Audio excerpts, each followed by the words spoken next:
Now, Nintendo have promised us unrivaled graphics, latest technology in both computer modelling and rendering. They've also mentioned it's a 32 meg cart. Now, both these points are very huge promises for any company to make. And after a year and a half in the making and the launch just around the bend, we've decided to get two totally different points of view. And by asking Amos to join me in finding out, did Nintendo deliver the goods? Well, the short answer, Liz, is yes. Nintendo have kept their promise. And for those of you who are dying to see Donkey Kong Country before anyone else, here's your chance. The sprites and backgrounds are excellent, with good gameplay to match. What you're seeing at the moment are computer-rendered and modelled graphics done by the company Silicon Graphics, who are responsible for the special effects for movies such as Jurassic Park, T2, True Lies, and are also working with Nintendo on their 64-bit machine. It's by using this technique that Nintendo have been able to give such brilliant 3D graphics and smooth animation. And when you look for detail in a game, the first thing you see are the main characters. And in Donkey Kong Country, there are 3 generations of Donkey Kongs. First, there's Donkey Kong himself. Then, for the first time on screen, there's Diddy Kong. These guys are the 2 you use to play the game. The third Donkey Kong is the granddad. He pops up now and then to give you hints. He is the original Donkey Kong. Now, the game gives you the option to pick which Kong you want to be. Now, why it does this, we're not quite sure, because as you can see, you play with both the Kongs for most of the game. The levels are challenging, with so many hidden secret rooms that you're never quite sure if you've found them all. Here's just one example that shows you that being adventurous can not only be quicker, but rewarding. The most amazing thing is that every level has these tricks, and with 100 levels and an extra 100 secret and hidden places to find, there's a lot of looking. Luckily, Donkey Kong Country has a save option, which means you don't have to play it for a month straight to complete it. And if you think that all the levels look the same, you couldn't be more wrong. Check this out. Now, that's how you make a #1 seller. It has everything that we, the game players, want in a hot title. It has the best graphics to date, a superior soundtrack and gameplay that is addicted to the very end. And to top it all off, Nintendo aren't asking $150 to $200 like most new releases. Donkey Kong Country will cost you less than $100. No joking. This is truly a case of where a company has put their mind, money and effort in all the right places and achieved exactly what they set out to do, create a #1 game. 94. Nintendo's Vice President of Marketing in the USA said in his press release that Donkey Kong Country has true mega hit potential. All I can say is, you're not wrong. And after more than a decade since Donkey Kong's first hit in the arcades, he debuts on the SNES in the game of the decade, 96. 96? Well, that would have to be the biggest SNES game ever. One to definitely mark down for your Christmas stocking list, I think. Time now to find what's the buzz in the gaming world with Muttlee. Oh, how you doing? I was just meditating. It's my meditating hat. It's pretty cool. I'm here to talk about Rex, Radical Rex. It's coming out on the SNES pretty soon, brought to you by Activision. The Mega Drive version is coming out too, so don't worry if you've got a Mega Drive, Sony's bringing it out soon. But this is the Activision SNES version. Over the next few weeks, we will give you a chance to win, well actually we'll give 3 people a chance to win a game and a skateboard. What we're going to do is we're going to give you a question this week, we'll give you a question next week, and after you hear the second question, you send in your entries, and the third week, we'll draw our 3 winners. Now, the question for this week happens to be, what is Rex? He's some sort of dinosaur. He's a something Rex. You think about that while I take some fuzz. I was talking to my mates at ID Software and Sega Aussie Soft, and they sent me over 6 copies of the game Doom 2. Well, I'm going to keep one, but the other 5 we can give away. That's right, yep. All you have to do is answer true or false to this question. Is Doom 2 just a one-player game? Think about it and answer true or false right into the Doom and Gloom competition. PO Box 27, New South Wales, Willoughby, New South Wales 2068. See, I got it right. Pretty good. And next week we're going to draw five lucky winners. So you've got to be in it to win it, and you've got to be pretty happy about that. Yeah, Donkey Kong Country, it's a huge game, eh? Yeah, it's so wicked. And do you know, it's going to get released in Australia 2 days before anywhere else in the world. 2 days in Australia before it. That's a first. No one's ever done that. Nintendo come to the party. That's pretty cool, eh? Yeah, I'll call you back after I finish the buzz. What are you doing listening to me phone call? If you've got a PC, you know what a hassle it is to configure your computer for different games. Every time you change a game, the memory setups and all that sort of stuff. Well, don't worry. The legends at IBM Software have created a running system called OS2 Warp. and it's just a running system for your computer, especially designed for games. You can play for up to 6 games at once on your screen. How exciting is that? 6 games, 6 windows on your screen, all at once. Not a problem. I mean, if you can play 6 games at once, I reckon that's a great idea. We've got Bev having a look at it, and hopefully coming up soon on the Zone, we'll be able to have a look at it. A little bit I can't even speak English anymore, but that's how excited I am. Amazing. Anyway, back to the meditation, because I think I need it. Remember, I used to be Muttlee, but now I'm... Oi.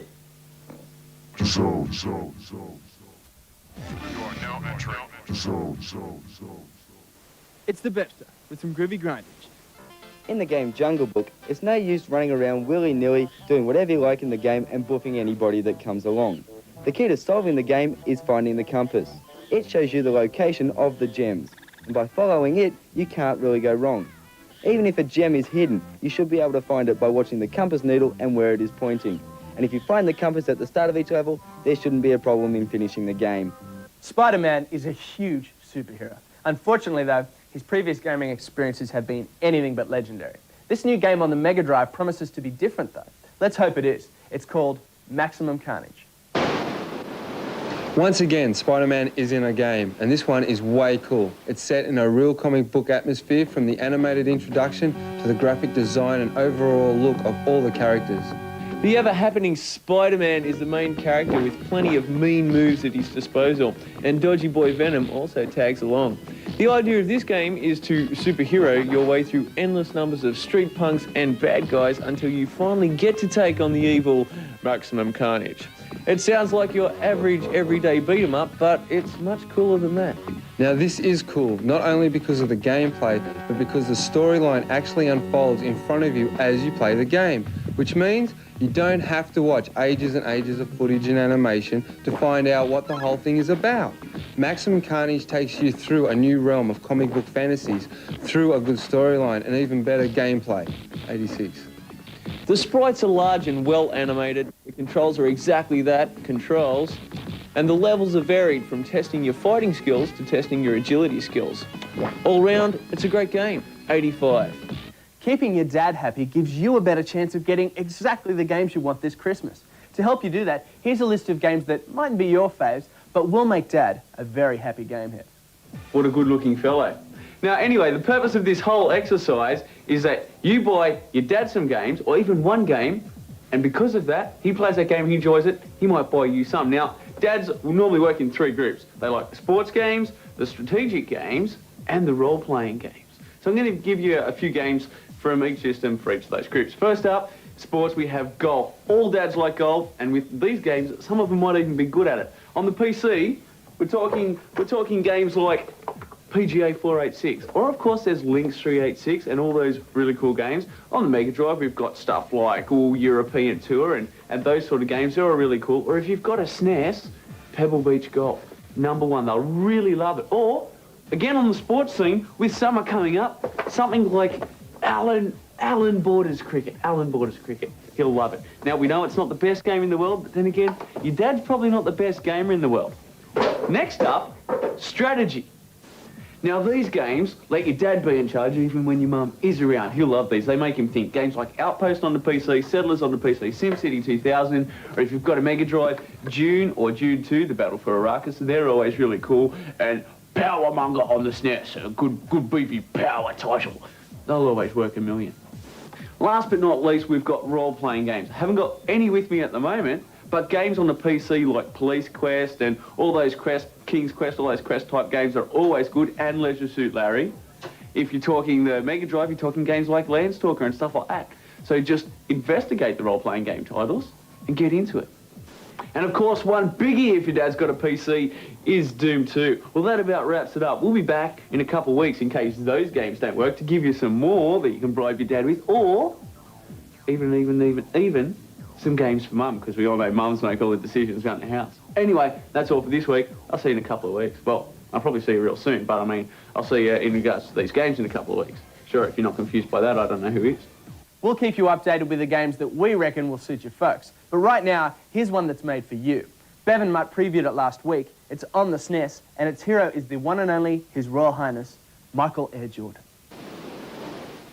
Now, call me an idiot. You're an idiot! Watch it, mate. Anyway, as I was saying, I thought that Michael Jordan plays baseball now, but it seems he's got a basketball in his hand. But to make things more confusing, he's nowhere near a basketball court. However, there are heaps of hoops. Hey, Amos, help me out, man. Sure, MJ in the Windy City is a platformer, as you can see, where you must fight your way through huge spiders, small spiders, killer flying bats, and... These dudes that have got basketballs for heads, which they rip off and chuck at you, they're unreal. Settle down, Mutt. Sorry, this does remind me of Marco's Magic Football, but it plays even better. I wouldn't call it the most challenging platformer I've ever played, but it is one of the most addictive.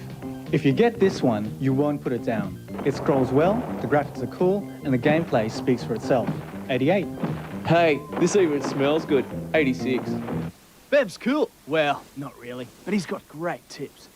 I'm down here in the games room, that's the Zone Games Room, and I've got a really cool cheat for you on Super Mario Kart on the SNES, so come on in, I'll show you how to do it. On the Course Select screen, go to the Mushroom Cup and press left, right, left, right, left, left, right, right, and the A button. And now you'll be able to play the special cup stages on the time trial. We all like to think we're the best game players in the world. Am I right? But sometimes we have to lie. Getting to certain levels in certain worlds is not that easy, but we're going to change all that. At the controls, Mutt and Bev.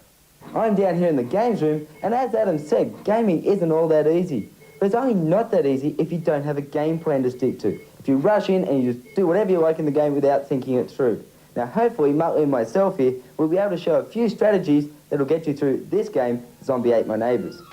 Your survival in the game depends on two things, your life meter and the number of neighbours you save. The more you save, the more chances you have to go to the next level. This number on the right, underneath the radar, tells you how many neighbours are still on the level. Each time one is zombied or collected by you, the number decreases. The radar tells you where they are on the map, and they appear as little yellow dots. When collecting a neighbour, watch out for the zombies in front of you, as they copy your movements, and if you go for a neighbour, so will they. Keys are another important part of the game, and without them, you can't get into the buildings.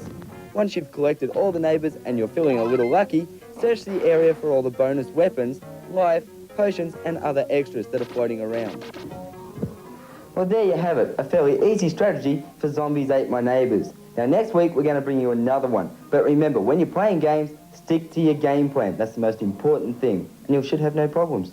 The Zone Trivia Challenge has proved to be the longest running competition in the world. But we are coming to a conclusion, guys. Chill. Today, in fact, right now, our first contestant is in the studio and ready to be tortured. The Zone Trivia Challenge. Quick change! Adam had to get into his leather for the torture. Okay, let's go. Mutt, We've got introduce the man. first victim. His name is Darren Mifsud. And he doesn't look too smart to me, mate, I'm telling you. Anyway, all right, if you win, this is the grand final. If you win this over the next 3 weeks, we'll be testing other people. If you win, you get a Mega Drive, a Mega CD, a SNES, a Game Boy, heaps of stuff from EA, and PlayCorp like software like you don't believe it. Huge amounts of But stuff. don't get too cocky, mate. No, mate, because the way you do it is you've got 60 seconds, and however many you get right, if it beats everybody else, then you get the gear, okay? If you don't, you're a loser. We kick you out, we belt you about a bit out. Anyway, let's go on with it. So let's 60 seconds. Start the stopwatch. Have you got a watch? Have you got a watch? You got a stopwatch. Give me the watch. Give me the watch. Give me the watch. Can't believe it. Can't believe it. Righto. Okay. You're going to have 60 seconds even to answer this many questions. And Can your I time... start, Muttlee? Yeah. Okay. Start the clock. Now. He's not going to get any right. What's the first question? Oh, you're pushy, mate. You want get on the, you come on this show and you push us around. We're only kidding. Yeah, go right. All right. Sense of humour. If you Hold on, watch the just Zone, reset. have to All right. have a sense of humour. Okay. Question one. Start the clock. Hold on. Time starts. 2, go. Name the final boss in the game Aladdin. Jaffa. Jafar. So he's smart. Okay, what is the name of the host in EA's long-running series of American football games? John Madden. That's right. The Hudson adapter for the SNES can play up to how many people at once? Trick question. 5. Yep. Beautiful. Okay, in the game RoboCop versus Terminator, which character do you play as? Mate, easy. Robocop. Exactly. Name the gun used on the SNES. Scope. Well, Nintendo Scope, fair enough. Name 5 characters from the game Mario Kart. Come on, come on, come on. Mario, Luigi. Come on. You must pay the penalty. Too slow. Okay, name 1 release that the Nintendo Scope is used with. Metal Combat. Beautiful, beautiful. How many weapons are there in the game Doom, not including your fists? Simple one. 6. 7, mate, 7. What about the chainsaw? This is a punch, this is a fist. And this is a chainsaw. No, we don't have time. 60 seconds, all right. Sam and Max, who are the wacky detectives? No, forget that question, I messed it up. Okay, next 3, question. You 2, can play as American 1. President Bill Clinton in what game? NBA Jam. Oh, we'll give it to him! We'll give it to him! Oh, what did he get? Did you get generous? What are we going to give to him? Oh, because, man, I messed up a question and... Anyway. Watches, All who right. needs them, So mate? anyway, you got from me 1, 2, 3, 4, 5. 2 from me. 5. And as we all know, 5 and 2 is 8. 7, mate. Of course. That's why we get I him to knew work that. on the show. He's good. All right. All right, next week we'll see another Somebody else finalist. who's bound to get 8, mate, so don't get cocky. Don't get cocky. All right. Right now, we're going to get back to the zone. EA just keep on bringing out the hottest in sporting games. Here's the latest. It's called NBA Live. The clock winds down. There's 3 seconds to go. He's got the ball. He scores. The crowd goes wild. Yeah! Get a grip.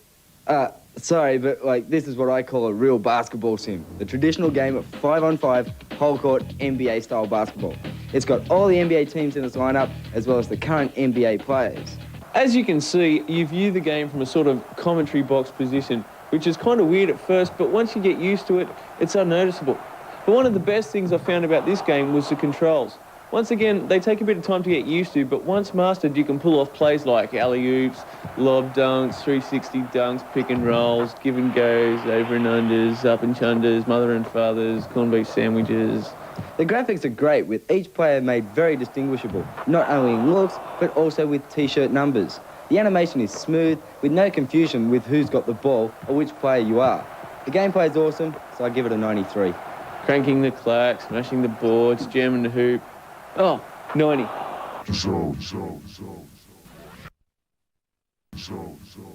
Well, it's been a long time coming. In fact, we went and had breakfast. We were waiting so long, but finally, we get to show you this, a time zone. It's called Desert Tank, and it's from our very good friends, Sega. Okay, now the vibe is this. You've got a certain amount of time to get through each phase, sort of like your average car game, right? It clicks down there, and you've got a certain amount of people to kill and a certain distance to cover in your tank. You've got all your different virtual views, which are famous in Sega games. Now the thing is, if you don't blow up everybody, they hang behind you and they can nail you. The controls are pretty simple, a lot like the old Star Wars arcade game. The old one, not the new one, that is.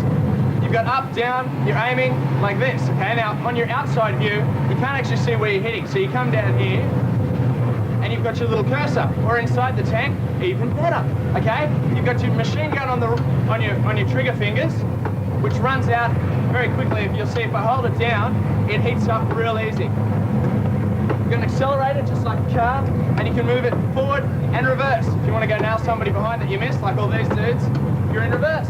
Quite simple. So what do I think of this? Well, basically, I'm offended that I have to turn around and take time off from playing this game to tell you that I love it, because I do. And I just want to turn right back around now. You can go to Zoneland. I'm going to continue this because I've got about 6 credits left. Lucky out stuff. Right! Welcome back to the White Zone! Formerly used for Mortal Kombat 2, the special moves. Well, you know, I mean, Mortal Kombat 2, I've been doing it so long, I'm just getting bored of it, you know? No, wait. See, Doom 2 has just been released. Everybody's into it, man. It's huge. But it's pretty hard, you know what I mean? Yeah, very, very hard. So I thought we'd give these guys, you know, a bit of a hand, help them out, get them through. Cool. So anyway, we're going to show you a little trick here. Now, normally if you're playing Doom 2, because it's so difficult, after about 15 seconds, this would happen. Now, Muttlee, kill Bev. Okay. You are a Hell Knight. I want to be a cyber demon. Yeah, right, Cyber Demon. No, it's not. Either way, kill Bev. Kill him! Kill him! Yes! Kill him! Just kill him! I'll help you. Kill him!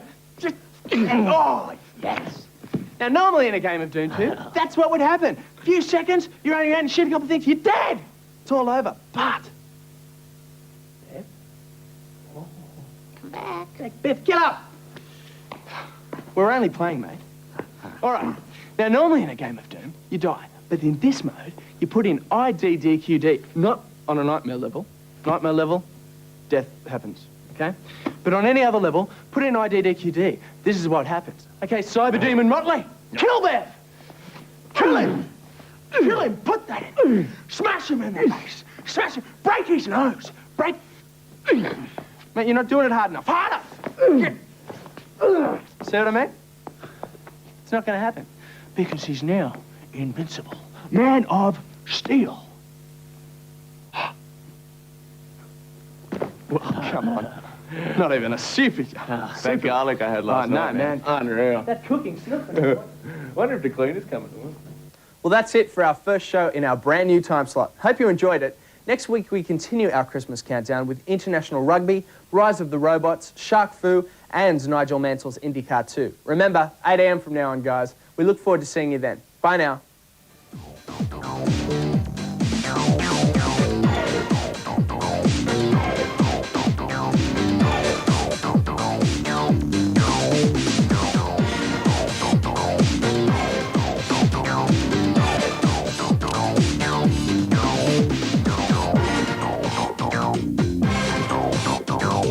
you.